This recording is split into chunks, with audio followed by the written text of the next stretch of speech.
You know, when we think about people who changed the world, we usually picture really famous leaders, right? The ones who are always in the spotlight. But what if I told you that some of history's most important figures are people you've probably never even heard of? They're these quiet heroes, the ones working super hard behind the scenes to make a real difference. And today, we're going to uncover the story of one of America's greatest unsung heroes. So check this out. Way back in 1936, a newspaper wrote this about a very special person. It says his influence was, quote, subtle and difficult to define, but, and this is the important part, powerful people always sought his advice. He wasn't some famous politician or celebrity, but when important stuff needed to get done, he was the guy they called.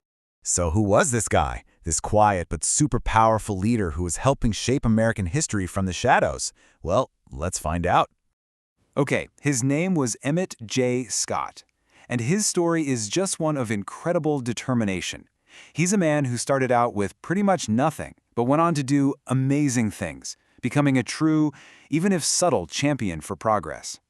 Emmett Scott was born in Texas way back in 1873, just after the Civil War. And get this, his parents had been enslaved. So you can imagine he understood the huge challenges facing Black Americans. He was incredibly smart and worked hard enough to get into Willie College. But then he made a really tough choice. He left college so that his younger brothers and sisters could also get an education. Now, that wasn't a failure at all. It was this amazing act of sacrifice for his family. And honestly, it kind of set the stage for his entire life. And that sacrifice? It didn't stop his ambition one bit. Actually, it seems like it just fueled it. Scott was absolutely determined to succeed and make his voice heard, no matter where he started from. And wow, his rise was fast. I mean, to pay for college, he was doing odd jobs like chopping wood.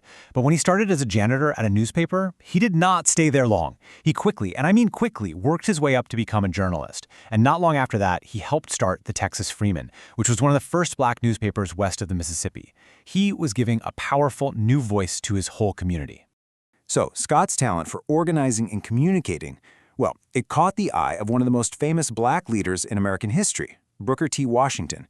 And this meeting, it would change his life and really the course of history forever.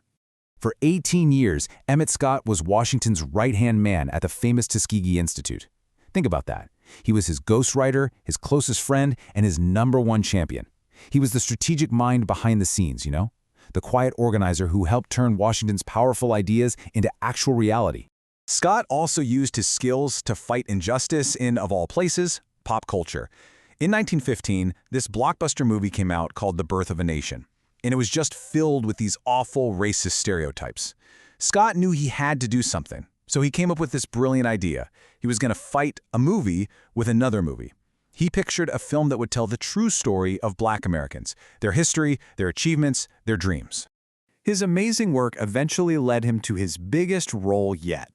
When America entered World War I, Emmett Scott was called to Washington, D.C. to take his fight for fairness right to the national stage. 400,000. Just let that number sink in. That's how many Black soldiers served in World War I. And Emmett Scott, he was given the enormous responsibility of being their advocate, their protector, and their voice inside the United States government. So in 1917, he was appointed Special Assistant to the Secretary of War. Now, this made him the highest-ranking African-American in the entire presidential administration at the time. His job was simple, but it was hugely important. Advise the government on everything that affected Black Americans during the war. So, what did he actually do? Well, he was a total champion for the troops. If a Black soldier was treated unfairly, Scott investigated it. He worked to keep their spirits high and fought back against the discrimination they faced every day. And after the war, he wrote books to make sure that the heroism of these soldiers would never be forgotten. Everything he did was guided by this simple, really powerful belief. He said that if a person is brave enough to fight for their country, they deserve to be honored as a full and equal citizen, with all the rights that come with it. It's a powerful idea, and it was the foundation for everything he fought for. But Scott's service to his country didn't just end when the war was over. Nope, he spent the rest of his life continuing to lead, to create opportunities, and to fight for a better future for everyone. I mean, just look at his incredible legacy. After World War I, he helped run Howard University, one of the most important universities in the country.